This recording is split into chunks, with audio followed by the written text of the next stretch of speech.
Hotels, and you see all these high roller gamblers from all over the world. It's so entertaining, it's unbelievable.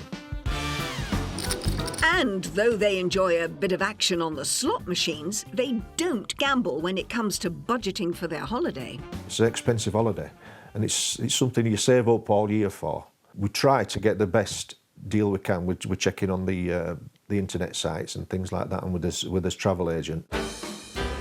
But on their most recent trips, they've started to feel that the odds are stacked against them when it comes to working out how much cash they'll need to put aside for their holiday. Because when they've made it to the hotel, they've found themselves being asked to fork out a few dollars more than they'd like, thanks to an extra resort fee slapped on the bill. We've been going to Las Vegas since 2005, and when we started going, there were nothing like any resort fees. But in the last couple of years, these resort fees have crept in. It's an underhand tactic, the way they do it, because the price of the room is in bold, big numbers, whereas the additional resort fees is in small print. Often very small, and sometimes, as we'll see, it may not immediately be shown at all. A hotel's resort fee is typically a fixed daily charge added to the bill to cover anything from Wi-Fi through to bottled water or a daily paper, to the use of the pool and the gym. 12. It's a winner. Yeah. Well done, well done. Some of the services it includes you might previously have expected to get for free, or you may have no interest or intention of using them. But rather than being optional, they're mandatory, so you'll be forced to pay, even if you didn't use anything that it covers. I feel really upset about having to pay for something that I don't use. If it's an extra, you pay for it as an extra. You should not be paying for things that you just don't use at all. But that's not the way most Vegas hotels see it. And a charge, once limited to only high-end resorts, has over the last few years come to be the norm wherever you stay on the Strip.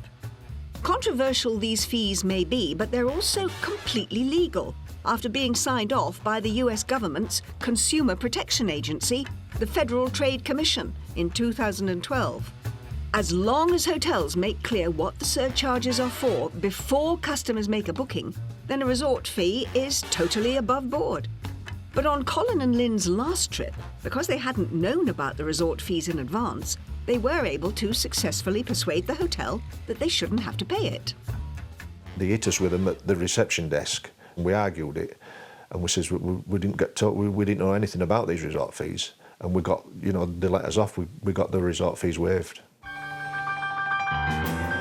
But this year, because the couple now did know about the fees before booking, the hotel wasn't prepared to waive them.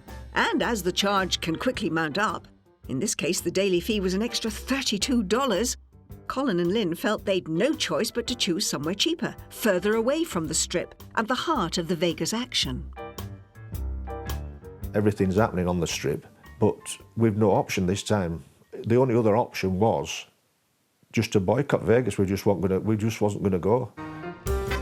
After seeing what a money spinner resort fees can be, even those Vegas hotels that had initially held out against them have now embraced these extra charges, leaving Colin and Lisa worried that they'll soon be priced out of holidaying there altogether. They're not just a small percentage of what your room rate would be. They could be 25, they could be 30% or more of what your room rate is. It's just one big rip-off. The hotel's being greedy, really greedy, and they're all jumping on the bandwagon, and it's just spoiling it. It's just spoiling all the holiday for people like me and my wife and anybody else who's going, your normal, average holiday maker. We've heard from other visitors to Vegas who've been left distinctly poker-faced by the resort fees that have been added to their hotel bills, including Mick Fraser from Preston. Many people I know, and I've been going for a good few years now to Vegas, have been walloped with their credit card when they get there. You will pay and you will get charged. There's no getting away with it. And Peter Wally from Blackburn found himself hit with an unexpected fee that, over the holiday, added up to $360. I wasn't happy, to say the least, and feel that this is the hoteliers of Las Vegas who put this hidden cost on to the price of the rooms. And I feel it's wrong, and it's not within most families' budgets. But this time, what happens in Vegas certainly hasn't stayed in Vegas. Resort fees are now catching on in many other popular American destinations too. In the Florida Keys, you could have up to $39 a night stuck on the bill. And in New York, hotels may add around $43 to their nightly fees. Such a big addition to your bill is something you'll want to know about as soon as you make an inquiry on how much a room is going to cost. But some say that doesn't always happen, and that the resort fee may be hidden away, so you'll be drawn in by the lower headline rate. That's just one of the reasons why American Senator Claire McCaskill has been campaigning against them. And there is a rate for a hotel, and you think, boy, that's a good deal. Then you get to the hotel, you check in, and when you check out, there's a fee on your bill that you weren't anticipating, and all of a sudden, that good deal turns into a very bad deal. We believe that's deceptive. I think we need to change that. Senator McCaskill wants the states to fall more in line with the EU, where hotel booking sites and travel agents are required to be clear about all extra fees and what they're for. Which explains why, here in the UK, travel website Expedia got into bother with the Advertising Standards Authority over how clearly these resort fees were displayed. The company was told to change an ad for a deal on a hotel in New York, which it stated included all taxes and fees, when in fact, a resort fee of an extra $30 per person per day would be added on. And as far as Colin is concerned, it still isn't always easy to spot these extra charges, unless you really scour the small print. The price for the hotel is showing in bold numbers of a price of £1,804 per person. But just below that, there's in small numbers, it's showing a price which it's saying it's due at the hotel, but it doesn't say exactly what the price that the money is for. If they want to be fair, the price should be in bold numbers so everybody can see what the price is, what they're going to be paying. The frustration that travellers like Colin feel is shared by our travel expert, Simon Calder. It's really very straightforward what these hotels are doing. They want to disguise how much a room in their hotel actually costs. They know if you're searching online on a price comparison website, their hotel is going to feature well, and they think, okay, well, we're going to have to take a loss on the prices we're showing online, but of course, once people get here and we add on that resort fee, we'll be showing a profit. If you're going through a travel agent, you have every right to expect that that person will tell you in advance if there are any added extras. Our research team had a good look at the websites of some of the biggest names in the travel industry. And there's certainly quite a variation in how the Vegas resort fees are made clear. eBookers, Expedia, and Hotels.com all reference them next to the headline price in a smaller font. However, you do have to dig a bit deeper to find out exactly what the charge is for. Apodo and Booking.com also highlight the resort fee close to the room rate, but you could possibly miss it if you're not paying enough attention. But lastminute.com keeps the information about the charges to, well, the last minute. We had to click through to book, then select a drop-down menu and read through a pretty lengthy bit of text to find any reference to the extra fee that you'll need to pay. The company told us it doesn't include the resort fee in its final price because it isn't part of the actual room rate and is paid directly to the hotel. But it says the relevant information is made clear at the most appropriate point during the booking phase. Meanwhile, the headline hotel price on Virgin's website doesn't include the resort fee either. We had to scroll right down to the bottom of the page to find any mention of it being an additional charge paid locally. Virgin told us, however, it does adequately reference these charges on its site across multiple customer touchpoints. But it says it will now go even further and has added additional information to its main Las Vegas page. Finally, Thomas Cook's hotel prices don't take into account those Vegas resort fees, only flagging them at the very final stage when you're about to pay. The company told us the information is clearly set out in the hotel information section of the website, but it's taking steps to make sure that the information is included earlier in the process. Well, all the travel companies we contacted stress they try to be as open and transparent with pricing as possible. And it's clear, at least, that some of them are as exasperated with resort fees as the rest of us, with several big names saying they're one of the most challenging issues travellers face when they price out their trip. Colin would agree with that. And while it's the hotels he's most irritated with for bumping up their prices, he does feel that holiday companies should always include resort fees in the main advertised price. What they could do to make it fairer is include the resort fees in the total price. That's the only fair way to do it. You shouldn't have to be paying for something that you don't use.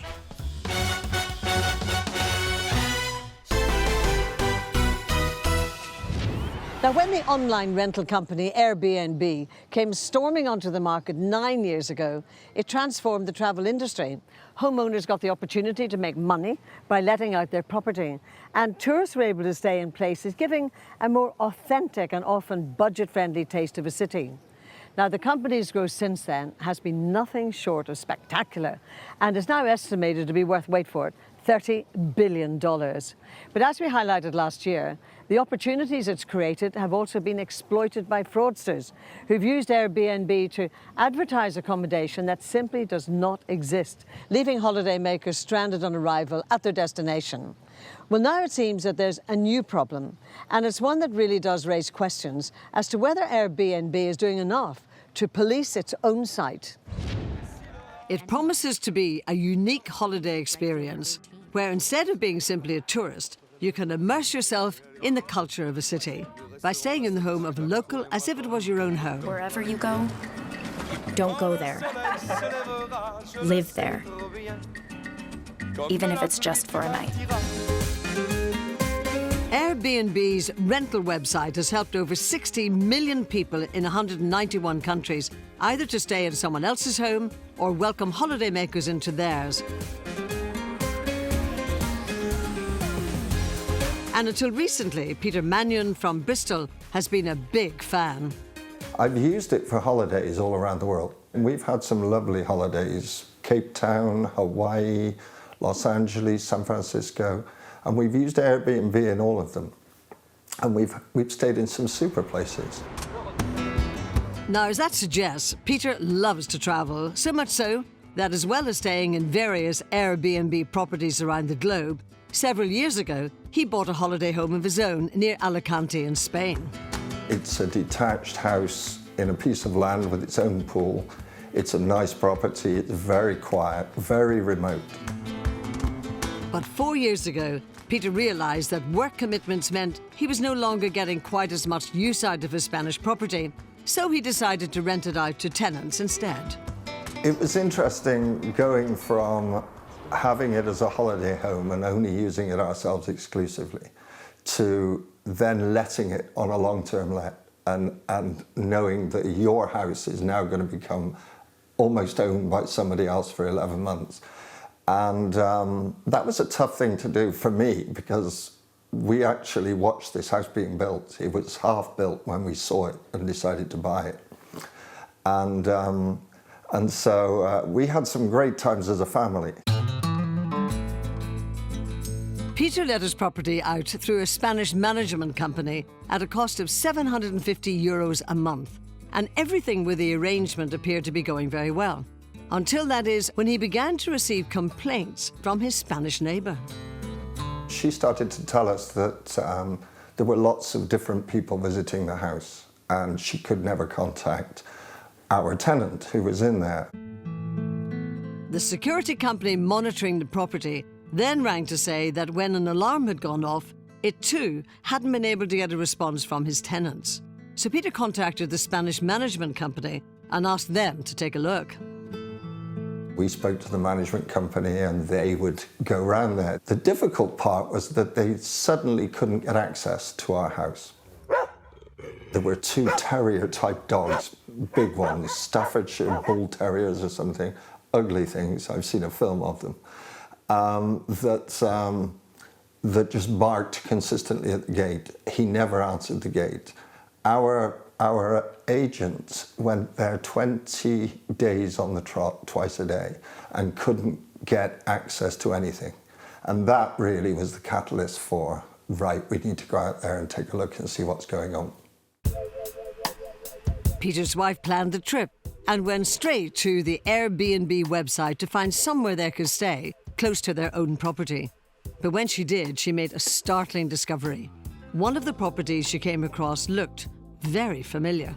And it didn't take too long to realise that, without them having known anything about it, their home was being advertised for rent on Airbnb. I thought, that just can't be right. That's such a surprise. How could somebody do that? Good question, and to be sure it wasn't a mistake, Peter asked one of his friends to try and make a booking through the Airbnb site. And sure enough, the tenant quickly confirmed that the property was indeed available for rent. Peter worked out that by letting the home on Airbnb, his tenant would have been making a very tidy profit. My property was listed at £707 for a week. So that's about £100 a night, and that was in June.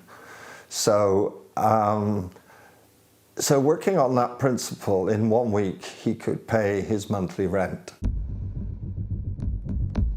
But by subletting the house without permission, Peter's tenant was not only breaking the rules of his tenancy agreement, he was also putting Peter into a very difficult situation, and he might have been doing it for years. The issue is my liability as the owner of the property. And there are certain obligations under Spanish law and under insurance and coverage for the people letting it. Even more upsetting was the fact that he simply had no idea who was using his beloved holiday home or indeed what damage they might be causing. The thought that I have no control over who is in my house is really, really perturbs me. And what impact those people have on my neighbour who lives behind and is a woman on her own. Now you might think that as soon as Peter explained the situation to Airbnb, that the company would remove the listing. But you have to think again. First, trying to actually speak to anybody there proved a nearly impossible task. There was no one to talk to. You can only email. And that became then impossible because the responses were clearly coming from a computer. And when Peter did eventually hear back from Airbnb, he was quite simply gobsmacked by the response. My house could only be removed by whoever had done it in the first place. The frustration of that was incredible because I'd explained to Airbnb that this was my house and the tenant was breaking the rules. It seemed to matter little. Peter even resorted to emailing the title deeds of the property to Airbnb to prove ownership. But the company continued to insist that only the member who'd put up the listing was able to take it down. I had no control over the situation. It was impossible for me to be able to do anything. I couldn't talk to my tenant, I can't talk to Airbnb, and I certainly can't talk to the subtenants. So my lack of knowledge and my lack of ability to know what's going on in my own house was of deep concern to me. Understandably. Now, unable to get Airbnb to remove the listing, Peter even tried contacting the tenant to request that the listing was removed, but he didn't respond. So Peter had no choice but to start formal eviction proceedings. 2 months later, the tenant finally left, but without having paid for the damage to the property, paying the utility bills, or the last 2 months' rent, all of which Peter estimates totted up to €6,000. And on top of that, the Airbnb listing was still active. We asked him once again after he'd left, would he please take the house off? And eventually he took it off Airbnb and it's no longer on there. With the listing finally offline and the tenant evicted, Peter was at long last able to access the property, but I'm afraid it had been left in a pretty poor state. When we eventually got the house back, the damage was such that there were burn marks on all the furniture and I mean, most of the furniture was wrecked anyway and we had to throw it away. So something had been going on in there. I just don't know what, and I'm unable to find out. which is equally annoying. The fact is that as far as Peter is concerned, it appears to be relatively simple for someone to advertise a property on Airbnb that they don't even own. This experience tells me that they don't know who is the owner and who has the ability to let that property and whether they're breaking any laws. Unfortunately, it seems that Peter's case isn't an isolated one.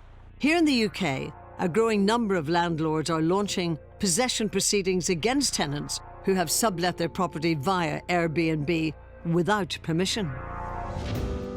Well, when we got in touch with the company, it told us that it does ask advertisers to certify that they have permission to list their space, and it reminds them to check and follow local rules before they list, and indeed to check all of that throughout the year. It adds that isolated incidents are rare, and it takes appropriate action on issues brought to its attention. It says in this case, it passed on a letter from Peter to the tenant, who did eventually remove the listing. Well, clearly, after all he went through, Peter thinks that Airbnb should do more checks on its advertisers. But solicitor Gary Rycroft doesn't agree. When you're booking through a site like Airbnb, it's important to remember that they are just a booking site. They are putting you, someone who wants a room, in touch with someone who has a room available. They aren't taking on responsibility for checking out the facts about that room. They aren't checking out if that person has the legal right to rent the room to you, and they aren't giving any warranty as to your safety while you're staying there.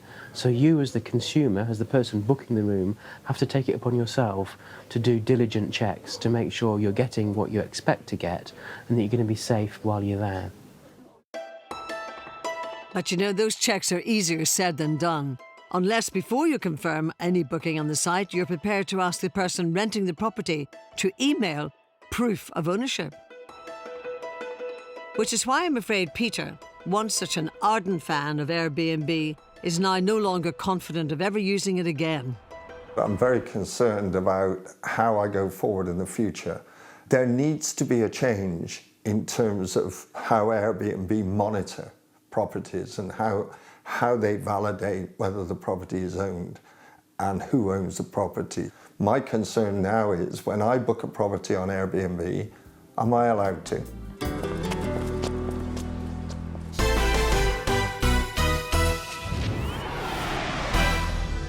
Still to come on Rip Off Britain, the holiday organisation keen to reassure travellers it's got their backs. But is that always the case? It's just very disappointing and very disturbing, really. That's how they perceive themselves, and that's how they put themselves out to us as customers. Our travel expert Simon Calder has all the secrets to save you money on your travels. He's also full of tips on everything, from how to avoid the crowds to the best way to steer clear of those tourist traps. This time he's got tips on how to avoid some new and very classic scams. How long does it take to get from an airport into town? Well, usually a good half hour, isn't it? Sometimes an hour. But sometimes unscrupulous taxi drivers have been known to say to people, "Oh, is it your first time here?" And if you say, "Yes, it is," they'll take you for a run right around the houses, costing you big bucks. I think we've all been there. Ask at the information desk at the airport how much the fare should be and whether it's a fixed rate or if you pay what's shown on the meter. Here's a taxi problem that's particularly acute in countries where they have high denomination notes. You've got 50,000 pesos or rubles or whatever. You hand it to the driver. He drops it. Even more mysteriously, when he picks it up, it's turned into a 5,000 note. So that means you'll get change from that, and he has pocketed 45,000 of your money. The way to avoid it? Well, when I'm handing over a high-value note, I say, "I'm giving you 50,000, so there's no room at all for any dispute. Good man, Simon. And if you've survived the journey in from the airport without being ripped off... Thanks very much. Don't let your guard down. Popular destinations for tourists are also popular with street criminals. Almost all the locals you meet have your best interests at heart, but there are the occasional rogues. Watch out for pickpockets. If you get a warning like that, what's the first thing you do? You check your pockets, revealing to the whole world exactly where your valuables are. These days, plenty of us take valuable technology on holiday in the shape of laptops and smartphones, but I'm afraid we don't always bring them home. Summer in the city, and it's the best of all possible worlds. You've got a glass of wine, you're checking your messages, and then a fellow tourist arrives to seek your help. Of course, you're happy to oblige, giving directions as best as you can. So nice to be able to help a fellow tourist, and only then do you realise your phone's gone. Ah! Holiday scams are designed to take advantage of your good nature. So Simon has one last warning of a time-honoured con. How many times have you been at a big tourist attraction and somebody has asked you to take their picture? But it's not always as innocent as it looks, as you find out when you hand the camera back. They're going to swear that you dropped it and you've broken it and you have to pay them some money, otherwise it's going to turn very nasty indeed.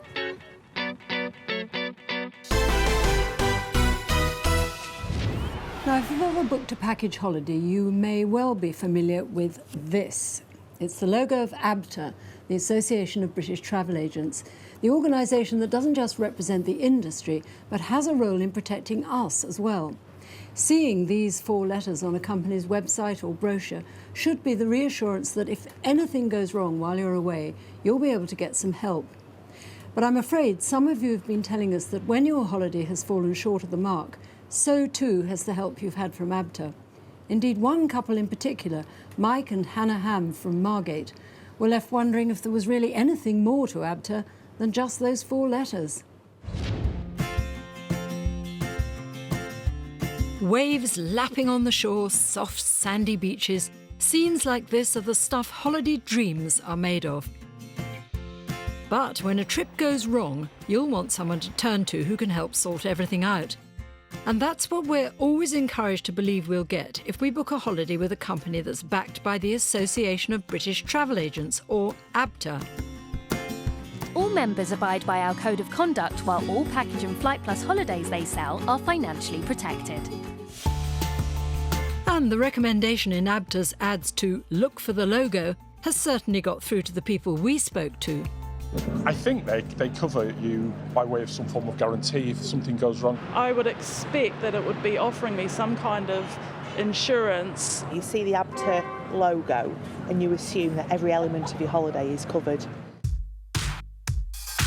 And it was because of the ABTA logo that Mike Ham from Margate and his wife Hannah were happy to book their most recent holiday. It was our 2nd anniversary and I wanted somewhere idyllic, romantic, to take my wife for a little celebration. So Mike splashed out and booked a trip to the Greek island of Mykonos with a company called Travel Republic, whose website displays that all-important ABTA logo. We'd never been to Mykonos.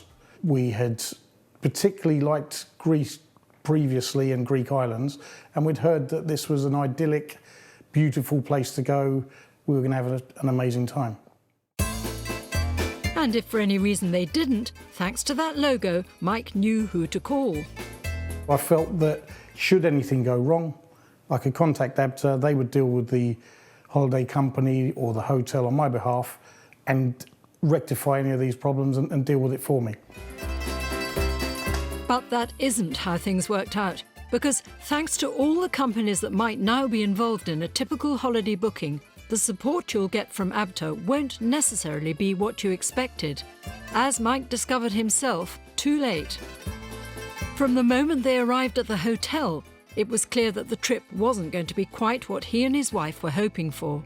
We arrived late, opened the door, and it was literally a building site.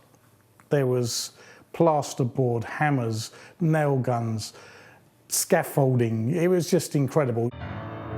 Staff explained that the hotel was being repaired after a severe flood, and they immediately agreed to move the couple to a sister hotel. But Mike wasn't impressed with his first night there either. 2 o'clock in the morning, I woke up and I actually thought there was people in my room. I've jumped out of bed, turned on, there's no one in the room, what's going on?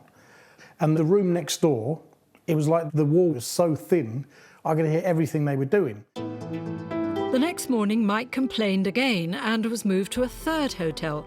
But with a whole day and night of their 5-day trip gone, he wasn't at all happy. I'm very frustrated at this point, and I'm almost booking my own flight home. My wife sort of talked me down, calmed me down a bit, said, look, it is a beautiful place, the island. Even if we don't stay at the hotel, we'll spend our days on the beach. And for the last few days of their holiday, Mike was able to relax. But when they got back to the UK, he complained to Travel Republic, which agreed to take the matter up with the company it had used to book his rooms, a business called Hotel Beds. Word soon came back that Hotel Beds was prepared to offer a refund of £210, around 35% of the accommodation costs. But Mike didn't think that was good enough, because the whole trip had been based around a hotel that had let him down. In my opinion, it goes deeper than that, because had I not liked the hotel and wanted to go to that particular hotel, I wouldn't have booked a flight to go there. It's the whole package that I need compensation for. So I replied and said, in bold letters, your offer of 35% of the accommodation cost is not acceptable. Unhappy with what he'd been offered, Mike decided to take his complaint further and put to good use the ABTA logo that had given him the reassurance to book with Travel Republic in the first place. But he was surprised by ABTA's response. I then got a reply saying, we've spoken to Travel Republic, you booked your room with Hotel Beds, they are not ABTA registered, so therefore we can't do anything. And that is the end of it. They wouldn't look into any further because these individual companies who were not Travel Republic were not ABTA registered. So while Travel Republic was a member of ABTA, the company it had used to book the accommodation wasn't. So ABTA said it couldn't help. Which, as far as Mike's concerned, is rather at odds with the impression you might get from seeing its ads. But if you can't resolve an issue with one of our members, ABTA can help, and you can access our independent complaints resolution service. So always look for the ABTA logo. After watching an advert like that that's all singing, all dancing, we're the best, we're going to help you, we'll look after you, it just increases the frustration because it's blatantly not correct, the advert's not correct. And you can see why he might think that, but things aren't quite so clear-cut. So how exactly does ABTA help if your holiday doesn't go to plan? Well, if you book a full package through one of its members, it'll cover the cost of your holiday if that company goes bust. It'll even get you home if you're currently abroad. Added to that, ABTA members all agree to comply with certain standards, and if you can't resolve your complaint direct with them, then ABTA can organise arbitration to find a solution that suits both sides. But, as Mike discovered, all that changes if the ABTA member you've booked with gets part of your trip from a third party, because the protection you might assume you're getting doesn't automatically filter down. We put Mike in touch with our travel expert Simon Calder, who explained Travel Republic's site does make that clear, though you might not instantly realise the significance. I've had a look at the Travel Republic, and at the bottom, like small letters, it does say, oh, by the way, we're an agent only, and if anything goes wrong with any part of your holiday, well, your quarrel is with the supplier. So, effectively, good luck, everybody. I wouldn't have booked with Travel Republic had I known that there was no actual affiliation with ABTA for the booking. The fact that it was on the website doesn't mean a thing. Now, had the supplier, in this case Hotel Beds, been an ABTA member, then ABTA would not only have been able to investigate Mike's complaint directly, it would also have been able to award additional compensation if it felt that was appropriate. But Simon thinks that unless you're booking a complete package holiday, or at the very least a flight and accommodation together from the same company, then ABTA protection may not end up amounting to much anyhow. And I'm afraid that's how Mike feels too. Go on in. Up, up, up. If there had not been an ABTA logo on the Travel Republic website, I wouldn't have booked. I would have looked elsewhere for a company that did have ABTA on it, because up until I found out that it means nothing, I actually felt that it did hold quite a big sway as to my protection as a consumer. Well, when we put Mike's concerns to ABTA, it reiterated that in this case, Travel Republic, an ABTA member, was acting as an agent, and Hotel Beds, as we know, not an ABTA member, was the service provider with whom Mike actually had his contract. But it's sorry to hear that the couple is unhappy, so since filming, ABTA has offered Mike access to its arbitration service, although it went on to tell us that it does consider that Travel Republic has met its obligations under the organisation's code of conduct. And Travel Republic itself echoed that, telling us it follows ABTA's code of conduct to provide customers with the best service, and it will assist to make sure suitable outcomes are reached for any complaints it receives. It went on to say that it works with a number of providers to offer customers a greater variety and choice, but as those suppliers are detailed in the booking conditions before a trip is confirmed, there is an opportunity to check which of them is ABTA registered. There was, however, better news from the Mykonoan Hotel Company that owns the first 2 hotels Mike stayed in. Anxious to reverse the couple's negative impression, it's offered them a 3-night stay in one of their hotels absolutely free. With more of us than ever now booking through companies that sell holidays made up of elements from different suppliers rather than one simple package, former financial ombudsman Martin James believes we'd be better served if the industry could establish its own independent ombudsman service to protect all customers, rather than have us rely on an organisation more limited in who it can help. ABTA is a trade body which allows you to make complaints to them, and they arbitrate. They basically negotiate on your behalf between you and one of their members. But that's very, very different to making a complaint to an ombudsman or indeed going through the courts. And if you're not satisfied, you may find that the courts are the only options available to you. Giving organisations like ABTA or indeed other trade bodies an ombudsman service or more regulations that they have to follow would empower consumers more, so you don't find yourself stuck in the middle of a number of companies arguing about something bad that's happened to you. But until that happens, keep in mind that whatever you might assume from its ads, the help you'll get from ABTA will depend entirely on the nature and detail of the holiday you've booked. And as Mike's found out too late, there can be more factors involved than simply whether a company displays that ABTA logo. In the future, if I book something, I won't expect that kind of backup. I'll just make the most of the holiday, enjoy it while I'm there, and hope that nothing